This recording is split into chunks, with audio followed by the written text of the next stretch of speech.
Hello, hello, hello. Today is June 11th, 2024, and I'm bringing you a new episode today. But first, before I jump into the episode, I wanted to take an opportunity to wish my son a very happy birthday on today because he is turning the big 16. And so I just want to take a moment to acknowledge him and to wish him tons of love, happiness, and blessings for his birthday. He said he wants money. And then I asked, well, is there anything else that you want? And he said, more money. So I just wanted to take an opportunity to wish him a happy birthday on today.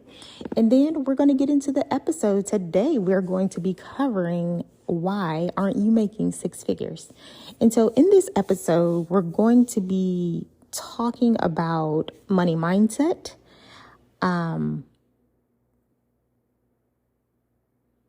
the barriers to reaching the six-figure mark, and practical steps that you can take to increase your income to get to that six-figure level. And so we're just going to jump right into it. And so first and foremost, you know that I am Rashida McFerrin. You're listening to my podcast, which is the Manifesting Millions podcast. And the purpose of this podcast is to teach you short, quick, actionable steps that you can implement in your daily life that will get you closer to the bag.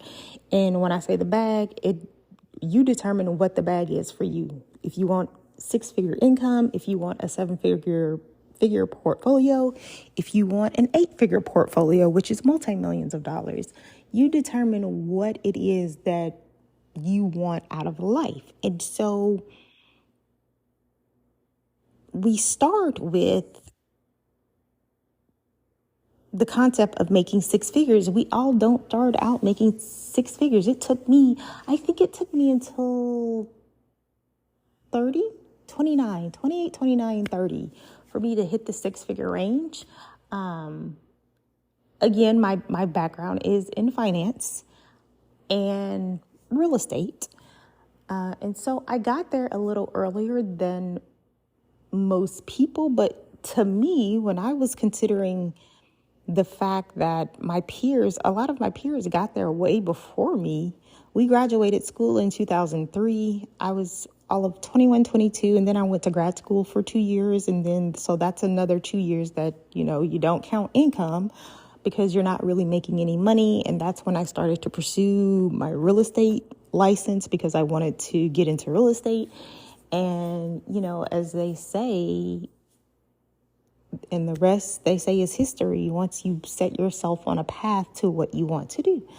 And so it took me a minute from the time I want to say 24 to 28, 29. It took a second for me to get there because I had a baby at 26, 27. And while I was having a baby, my friends were out enjoying their corporate jobs, traveling the world, and I was at home with a baby.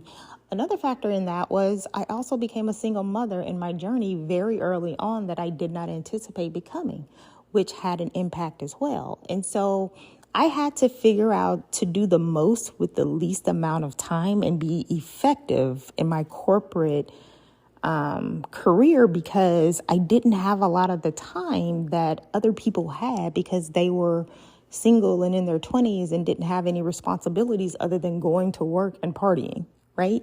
And so the question of why aren't you making six figures is a valid question because I came across a young man who is in our age range. And when I say in our age range, early 40s, if you graduated in 2003, you are the beginning of the millennials. And we are entering a different phase of our career at this point because we've been in the game almost 20 years. For me, I've been in the game this year. Like I said, I went to grad school. So I've been in the game this year, 18 years in finance. And he was talking to me about his salary, and he was saying that he made like anywhere from $70,000 to $75,000 a year.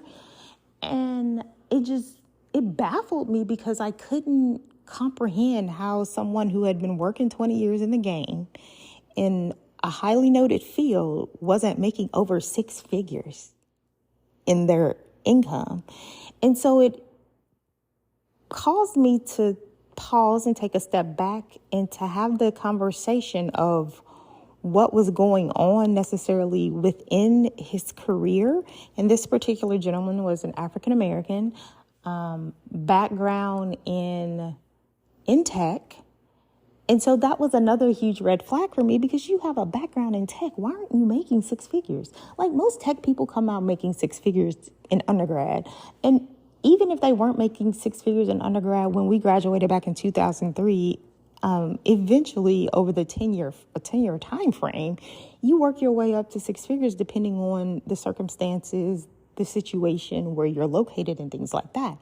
And so I automatically started to think about the fact that it was an issue of self-worth and value, and mindset, because at the end of the day, in order for you to get to a definitive goal, meaning your six-figure bag, your seven-figure bag, your eight-figure bag, number one, you have to have the desire to get there. Number two, you have to put a plan in place to get there.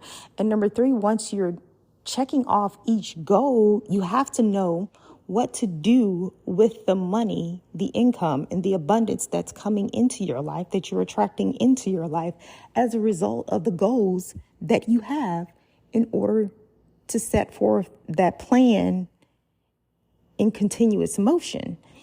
And so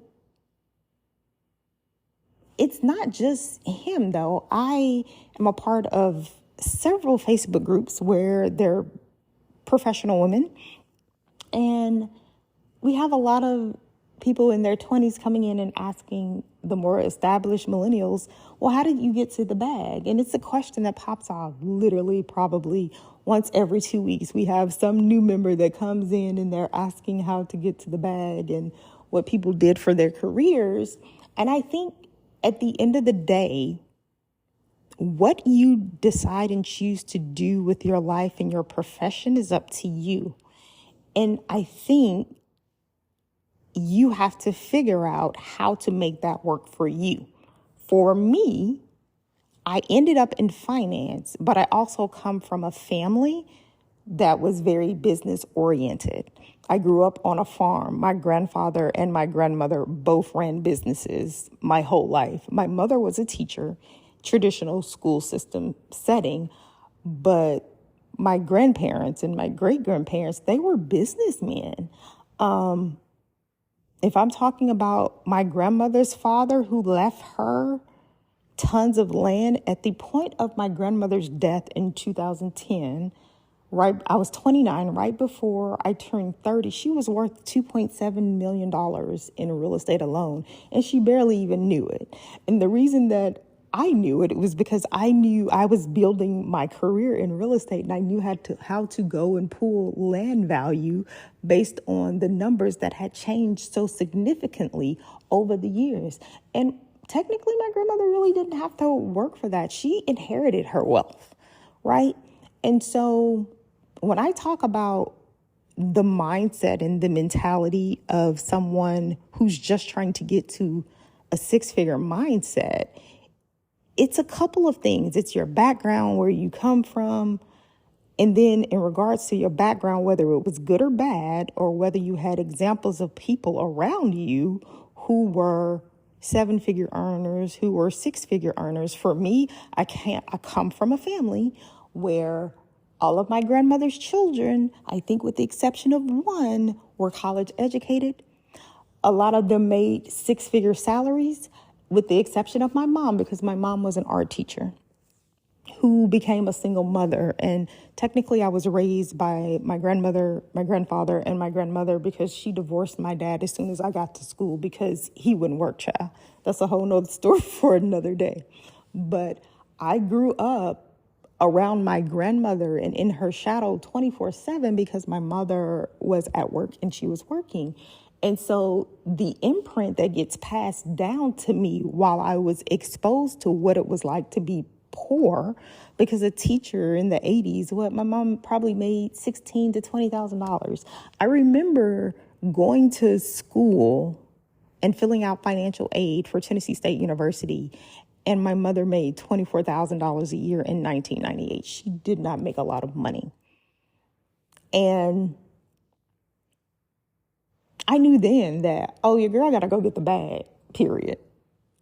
Because growing up, while I wasn't in lack per se from the community around me, which was my grandmother, my grandfather who lived next door, we lived on our family farm. That's where I grew up.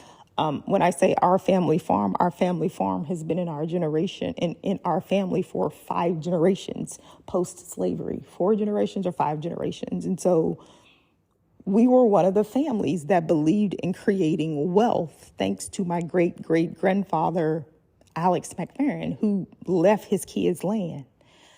And so when I talk about mindset, I'm talking about your background, where you come from and what you were exposed to as a child. And even with me not per se being one of the quote unquote chosen ones of my grandmother's and grandfather's kids, because my mom didn't make any money, I would go on to absolutely go get the bag, because it is literally in my DNA. It is a when we talk about digital footprints, it is embedded in me. When I am pulling, I don't know if you believe in human design and horoscopes and things like that. Every professional report, executive report that I've done in corporate America ties back to me financially somehow, with finance being in my background. It's literally my purpose and destiny to be where I am in life, doing what I do now, and also making the transition to begin teaching what I've learned over the last 20 years so that I can teach the next gen how to go get the bag. You don't have to wait 20 years. I didn't wait 20 years. I got the bag before, but I'm saying it took me a while to get the strategy in place in order to learn how to make the bag work for me. And so there is that question of, when you're trying to get to 6 figures of income, what is going in and out of your brain and your mentality and your mindset that has you stuck in a 20-year holding pattern where you're stuck at 5 figures and not able to ascend to the next level, right? So that is a big deal.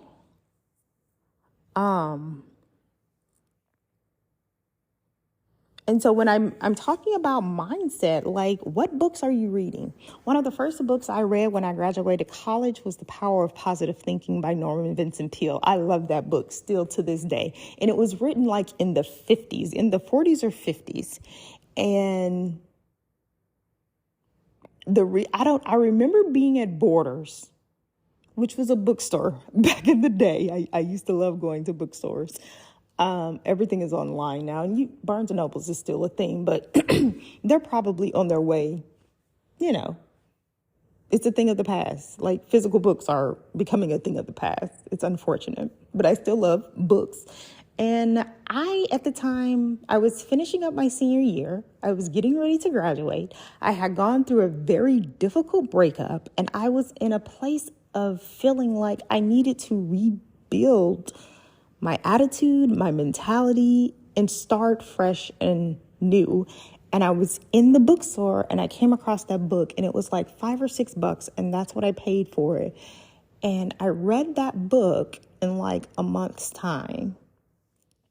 Mind you, I'm still getting ready to graduate, wrapping up senior exams and doing all the extra things. I was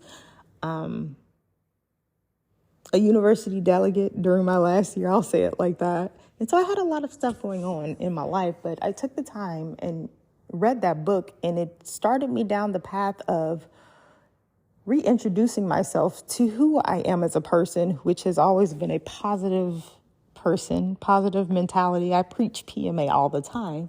And I think that is literally the cornerstone of building a positive self-image in order to be able to transcend whatever background that you come from. It doesn't matter how poor your family was or how rich they were. It doesn't matter what went on during that time, during your youth. We all have setbacks. We all have trauma. I have stories upon stories upon stories that I could tell you about me having to overcome adversity time after time after time.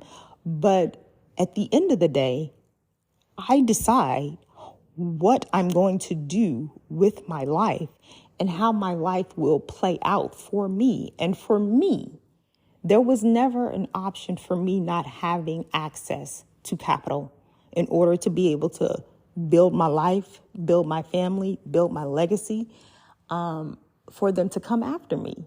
I knew for a fact that I was not growing, that I grew up halfway poor, that I didn't want that passed down to the next generation of my kids or my kids' kids. So I decided a long time ago that I was going to go get the bag, period. So it's mindset. So what is going on in your thoughts, in your actions that you are taking every day that is holding you back from getting to the six-figure path of where you're trying to become? You know, that earner, that different person in regards to finances. So a lot of barriers, I could sit up here and tell you some barriers about what gets in your way. I just talked about a few of them. Skill set and education. Well, I know a lot of educated people who still don't make any money. I know a lot of educated people who still have five-figure mindsets, four-figure mindsets, and that they can barely scrape by for the surface. And I see it so much that I'm just like, you would transform your life if you changed what was going into your mind and coming out of it. Because what you put into it comes out of it. And regardless of what you believe as far as universal laws of nature, of God, there are universal laws of nature that living in this earth, in this atmosphere, that are unspoken. Well, they're unspoken, but they're written down. So if you seek the knowledge to find it, you'll find it. I've always been a learner. I will always be a learner of new things. I call myself a student of life in general, because there is never going to be a time that I am not learning something new in order to elevate myself, my mind, my mentality, in order to get to whatever level that I'm trying to go to. And the next thing I'm going to ask you is there an opportunity for you to create a new path in your career, to go into something new? Even if you have been in your career for 5, 10, 15, 20 years, are you willing to do the work that you need to do in order to start over, to start something new that will get you to a level of making six figures so you can see the benefits of living life there? And then the next thing I'm going to ask is, what about your networking? Or I call it networking. Your mentorship. The people who you have around you. And I say this with pride. I am a graduate of an HBCU, Tennessee State University in Nashville, Tennessee. People in my circle have been making coins and getting the bag since we graduated. Six figures, if six figures wasn't a thing for us in our reality, I guarantee you every one of us made it to the six-figure range within the next 5 years of us graduating. So we got the bag and we got there. So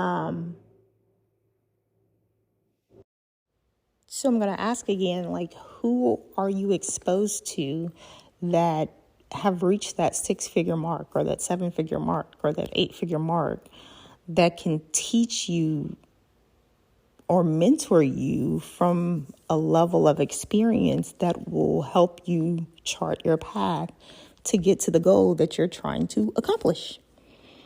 And then, so the other thing is, let's talk about practical steps that you can use to increase your income. Number one, I'm going to ask, are you setting clear financial goals? In order to get to a destination, you have to have a roadmap to get there. And so what clear financial goals do you have written down in a notebook, in a journal, on your phone, in the notes,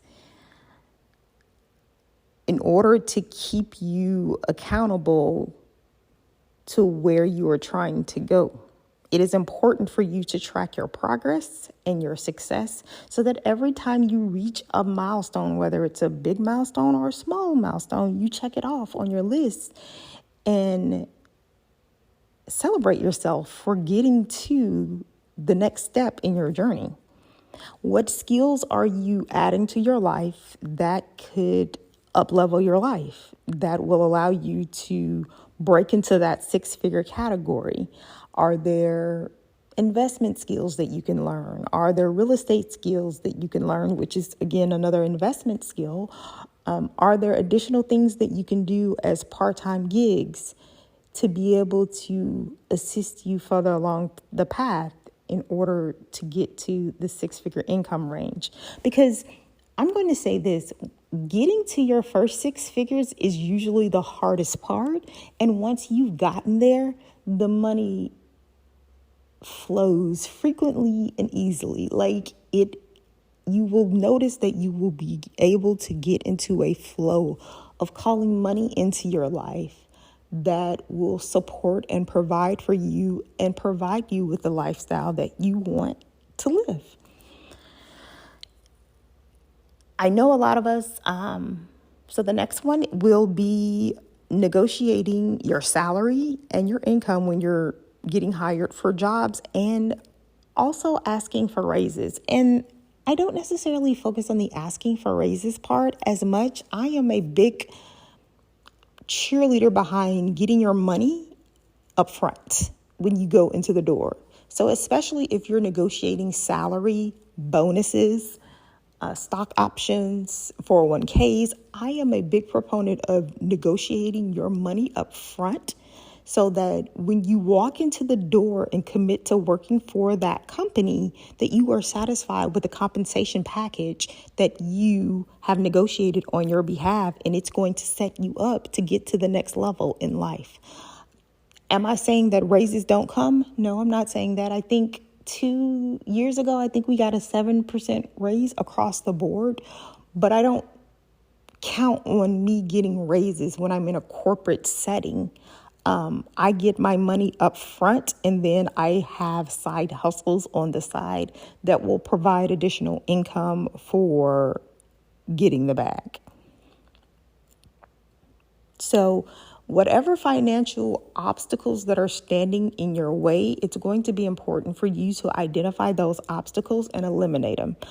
A lot of people, we're in America, a lot of people have debt.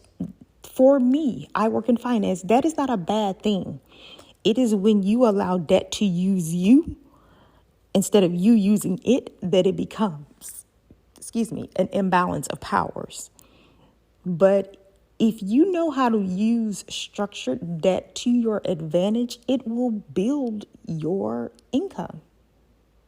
But there is a responsibility that comes with using debt to build income. And that is, you have to be able to make the money in order to pay the debt off. But a lot of investors that I am around, we use debt to help us get to the next level in life. But like I said, in order for you to be able to know how to use debt, you have to have the income coming in or the revenue coming in to be able to service that debt and pay it off. So in conclusion, I just want to talk about what we covered. And number one, we're going to go back to the fact that, again, this is the Manifesting Millions podcast. I am your host, Rashida McFerrin, and the goal of this podcast is to teach you quick, actionable steps that you can implement in your daily life in order to help you identify the goals, in order to get to the financial number that you feel satisfied with in life, in order to create your lifestyle freedom.